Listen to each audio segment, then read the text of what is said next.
Grönland. %80'i buzla kaplı olan bölge 2 milyon kilometrekare yüz ölçümüyle dünyanın en büyük adası ve Antarktika'dan sonra en büyük ikinci buz kütlesine ev sahipliği yapıyor. Bu dev buz tabakasının tamamen erimesi halinde deniz seviyesi yaklaşık 7 metre yükselebilir. Türkiye'nin 3 katı büyüklüğündeki bu topraklarda yalnızca 57 bin kişi yaşıyor. Bu da Grönland'ı dünyanın nüfus yoğunluğu en düşük bölgesi yapmakta. Çoğu kişi için Grönland yalnızca buz ve soğuktan ibaret. Ancak bu buz tabakasının altında 2 milyon yıllık DNA'lar, stratejik madenler, sömürgeciliğin karanlık izleri ve küresel bir güç savaşı yatıyor. Grönland yaklaşık 300 yıldır 3000 kilometre uzaklığındaki Danimarka'nın kontrolü altında. Bu özerk bölge son zamanlarda Trump tarafından Amerika topraklarına katılmak istenmesiyle gündemde. Gelin tarihinden ekonomisine, renkli evlerinden eriyen buzullarına kadar Grönland hakkındaki bilgileri birlikte keşfedelim. Grönland'ın hikayesi binlerce yıl önce Kuzey Amerika'dan buzları aşarak adaya ulaşan Inuitlerle başladı. Kanada'nın kuzeyinden gelen bu topluluklar, sert iklim koşullarına rağmen Grönland'da yaşam kurmayı başardı. Avrupalıların adaya gelişi ise 985 yılında İzlanda'dan yola çıkan Vikinglerle oldu. Efsaneye göre Kızıl Erik olarak bilinen bir Vikingli, İzlanda'da işlediği bir cinayet nedeniyle sürgüne gönderilmiş ve bu sürgün onu Grönland kıyılarına kadar sürüklemişti. Vikingler yeni yerleşimci çekebilmek için bu buzlarla kaplı topraklara yeşil topraklar anlamına gelen Greenland adını verdi. 13. yüzyılda adadaki İskandinav nüfus Norveç kralına bağlılık yemini ederek Grönland'ı Norveç toprağı haline getirdi. 1380 yılında hanedan evlilikleriyle ada Danimarka'nın kontrolüne geçti. Ancak Danimarka yüzyıllar boyunca Grönland'da kalıcı bir varlık göstermedi. 15. yüzyılın ortalarında iklimin ani biçimde soğumasıyla Viking yerleşimleri tamamen ortadan kayboldu. Danimarka'nın adadaki hakimiyeti ise ancak 1721 yılında yeniden kuruldu. Grönland 1953 yılına kadar bir koloni olarak yönetildi. Bu tarihten sonra ise resmen Danimarka Krallığı'na dahil edildi. 1979'da yapılan referandumla da özerkliğini kazandı. Bugün Grönland, Danimarka'ya bağlı özerk bir bölge. Kendi parlamentosu ve başbakanı var. Eğitimden sağlığa, vergilerden doğal kaynakların yönetimine kadar pek çok konuda kendi kararlarını alabiliyor. 2009'dan bu yana Grönland halkı bir referandumla Danimarka'dan ayrılıp bağımsızlığını ilan etme hakkına sahip. Buna karşın dış politika, savunma ve diplomasi gibi alanlar hala Danimarka'nın sorumluluğunda. Danimarka, Grönland'a her yıl mali destek sağlıyor. Bu ekonomik bağ, bağımsızlık tartışmalarının önündeki en büyük engel. Son yıllarda Amerika Birleşik Devletleri Başkanı Donald Trump, ulusal güvenliği gerekçe göstererek Grönland'ı topraklarına katmak istiyor. Grönland'ın Amerika'nın gündemine girmesi aslında yeni bir olay değil. Amerika bu adayı ilk kez 19. yüzyılda satın almayı düşündü. Hatta 1946'da Danimarka'ya Grönland için yaklaşık 100 milyon dolar teklif etti. Soğuk Savaş döneminde konumu nedeniyle büyük önem taşıyan ada, bu teklife rağmen Danimarka tarafından satılmadı. Yıllar sonra Trump, Grönland'ı satın alma fikrini yeniden gündeme getirdi. Trump buna sebep olarak Rusya ve Çin gemilerinin bölgede güvenliği tehdit etmesini öne sürüyor. Fakat bu çıkış Grönland'ın madeni zenginlikleri ve stratejik konumuyla doğrudan bağlantılı. Ancak Danimarka ve Grönland yönetimleri bu teklifi net bir şekilde reddetti. Grönland'ın başkenti Nuuk. Adanın yüz ölçümünün yaklaşık %80'i buzla kaplı olduğundan nüfusun büyük bölümü başkent çevresindeki güneybatı kıyısında yaşıyor. Grönland'ın toplam nüfusu ise yaklaşık 57 bin kişi. Bu nüfusun %90'ı yerli Inuit halkından oluşurken geri kalan kesim ağırlıklı olarak Danimarkalılardan oluşuyor. Resmi dil kökeni binlerce yıl öncesine dayanan ve dünyanın öğrenilmesi en zor dillerinden biri kabul edilen Grönlandca. Eğitimde ve resmi işlerde Danimarkaca ve İngilizce'de yaygın olarak kullanılmakta. Halkın büyük çoğunluğu Hristiyan ve Lüteryan Kilisesi'ne bağlı.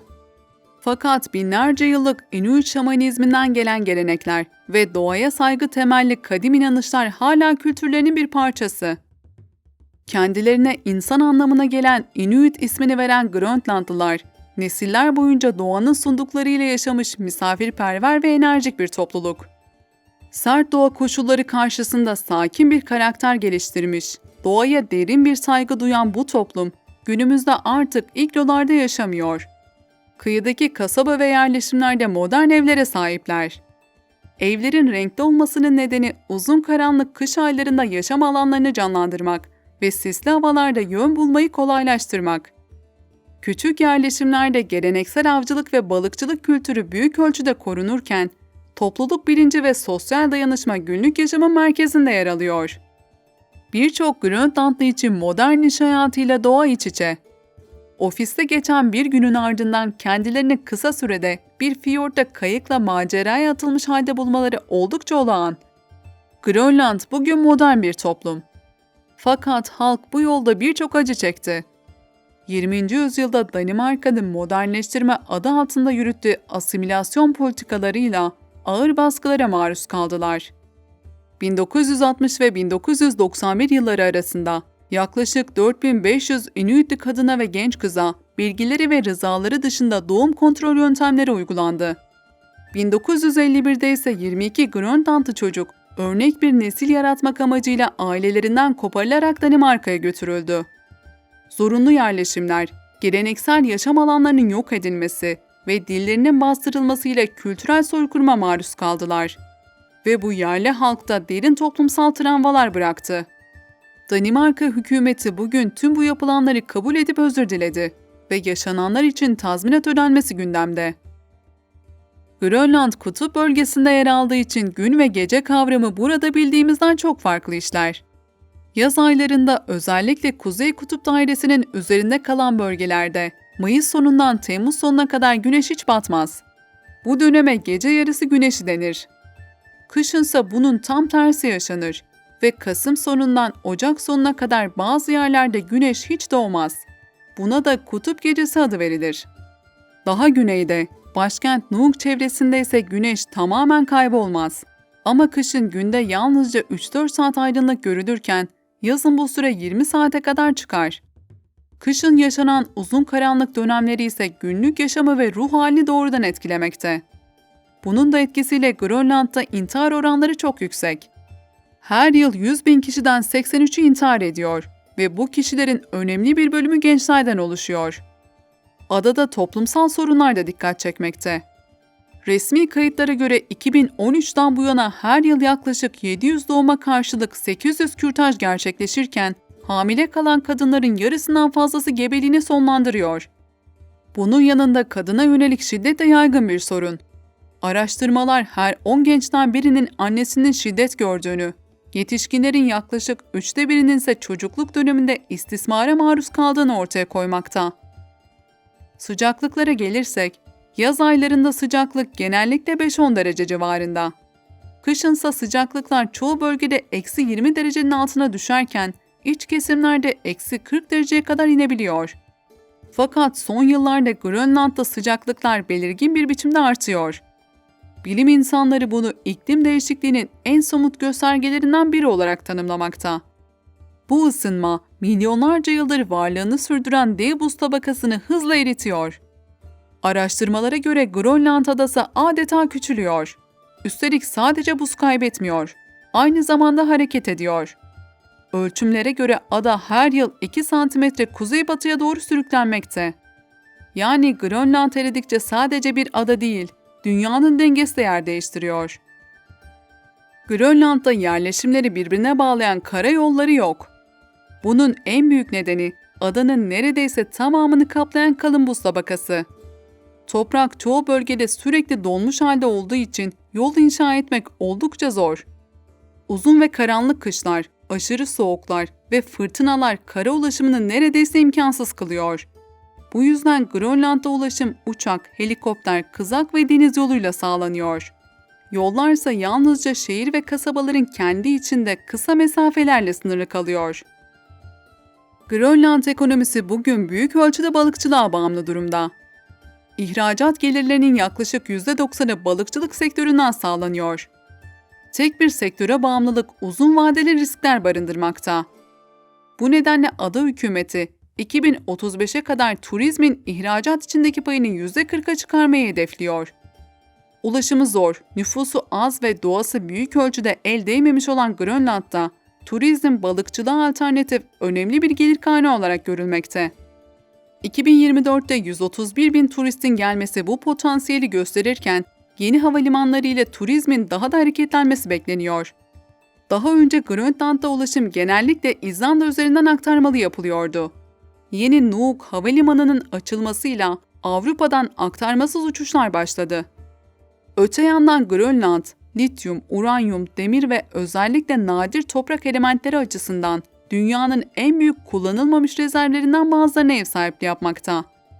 Bu mineraller elektrikli araçlardan savaş uçaklarına, akıllı telefonlardan denizaltılara kadar pek çok kritik teknolojinin temel bileşenleri arasında yer alıyor. Avrupa ülkeleri ve Amerika Birleşik Devletleri, Çin'e olan mineral bağımlılığını azaltmak için Grönland'ı stratejik bir alternatif olarak görmekte. Ancak adanın %80'inin buzla kaplı olması, sert iklim koşulları ve altyapı eksikliği, madenciliği teknik ve mali açıdan zorlaştırıyor. Bu yüzden Grönland kendi doğal kaynaklarını kontrol etmesine rağmen şu anda yalnızca birkaç aktif maden bulunmakta. Petrol ve doğalgaz henüz çıkarılmamış olsa da Amerika Birleşik Devletleri adanın açıklarında 17,5 milyar varil keşfedilmemiş petrol ve 148 trilyon fit doğalgaz olabileceğini tahmin ediyor. Grönland balıkçılığa alternatif arayışında olsa da doğal kaynaklara erişim bugün için zor ve maliyetli. Buzulların erimesiyle bu kaynakların ilerleyen yıllarda daha ulaşılabilir hale gelmesi bekleniyor. Bunun yanında Grönland ekonomisinin yaklaşık 5'te biri Danimarka'dan gelen yıllık mali desteklere dayanıyor. Grönland mutfağı büyük ölçüde balık ve deniz ürünlerine dayanıyor. Karides, morina ve halibut en yaygın tüketilen balıklar arasında. Yerel mutfakta balina eti, fok eti ve rengeyi de tüketiliyor. Grönlandlıların çoğunlukla minimum şeker içeren bu beslenme şekilleri şu ilginç gerçeği ortaya çıkardı. Bazı Grönlandlıların genetik yapıları sayesinde şekeri vücutlarında farklı metabolize ettiğini ve şekerin kana daha yavaş karıştığını ortaya koydu. Grönland'da yapılacak şeylere gelirsek, ada ziyaretçilere doğayla iç içe benzersiz deneyimler sunuyor. Dev buz dağlarını tekneyle keşfetmek, antik buzullar üzerinde yürüyüşler yapmak ve kuzey ışıklarını izlemek en öne çıkan aktiviteler arasında. Balina gözlemi Grönland'ın en popüler deneyimlerinden biri olurken, köpeklerin çektiği kızaklar, yıl boyu süren kış aktiviteleri ve macera arayanlar için helikopterle kayak gibi seçenekler de bulunuyor. Ayrıca kutup ayıları başta olmak üzere zengin vahşi yaşamı doğal ortamında gözlemlemek, Grönland'ı benzersiz kılan deneyimlerin başında gelmekte. Videomuzun sonuna geldik. Grönland hakkında bildiklerinizi yorum kısmında bizlerle paylaşabilirsiniz. Kanalımıza destek vermek için videoyu beğenmeyi, abone olmayı ve bildirim zilini açmayı unutmayın. Bunların yanında teşekkür et ve katıl butonuyla da katkıda bulunabilirsiniz. Bir sonraki videoda görüşmek dileğiyle.